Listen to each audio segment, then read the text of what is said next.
Сәлем қыздар, күнделікті тағамнан шаршап, ерекше тағам жасап, отбасыларыңызды қуантқыңыз келсе, видеоны соңына дейін қарап, каналыма тіркеліп, видео ұнаса достарыңызбен бөлісуді ұмытпаңыз. Мендегі рецепт бұл 2 адамға арналған.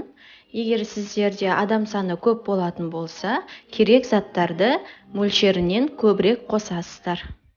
Тағамды дайындау үшін ұнымызға тұз, ашытқы, жылы су құйып қамырымызды илейміз. Қамырымыздың иленуі бауырсақтың қамыры сияқты жұмсақ болуы керек. Ұнымыз біріккенше қамырымызды жақсылап 5 минуттай илейміз. Үстіне май жағып, бетін жауып, жылы жерге қоямыз. Қамырымыз көтерілем дегенше етімізді ұзынша етіп турап аламыз. Ұзынша етіп туралған еттер тез піседі. Сондықтан ұзынша етіп, жұқа, жіңішке етіп турауға тырысыңыз.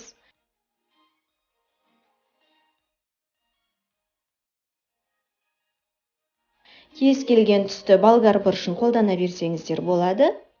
Оны да ұзынша етіп турап аламыз. Пиязымызды 2-ге бөліп, ортасынан жұқа етіп турап аламыз. Сәбізімізді үккіштен өткіземіз.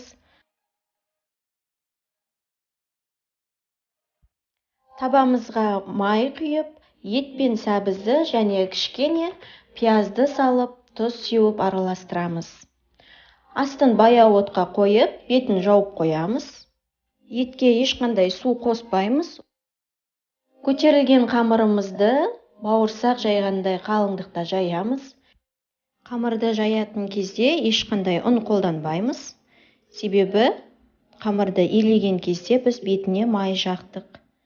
Сол майдың әсерімен қамырымыз жақсы жайылады. Бетіне май жағып, формамен қамырымызды кесіп аламыз. Енді видеодағыдай ортасынан бүктейміз. Егер қамырыңыздағы май кеуіп қалған болса, қайтадан ортасына май жақсаңыздар болады. Мантаварканы майлап алып, дайын қамырымызды орналастырамыз. Алдын ала дайындалған қайнап тұрған суға мантаварканы қойып, 5-7 минут пісіріп аламыз. Мінекей еттің суы тартылып, етіміз жұмсарды. Енді үстіне болгар бұрышын қосып, және пиязды қосамыз. 3 минут бетін жауып пісіріп аламыз. Болгар бұрышымен етіміз пісемін дегенше. Бауы да дайын болды. Міне біздің бауы. Қалауыңыз бойынша ыдысқа орналастырып, әдемі етіп ұсынсаңыз болады. Жасап көріңіздер, сіздерге ұнайды деген ойдамын. Видео ұнаса, лайк басып, комментарий жазуды ұмытпаңыз. Астарыңыз дәмді болсын.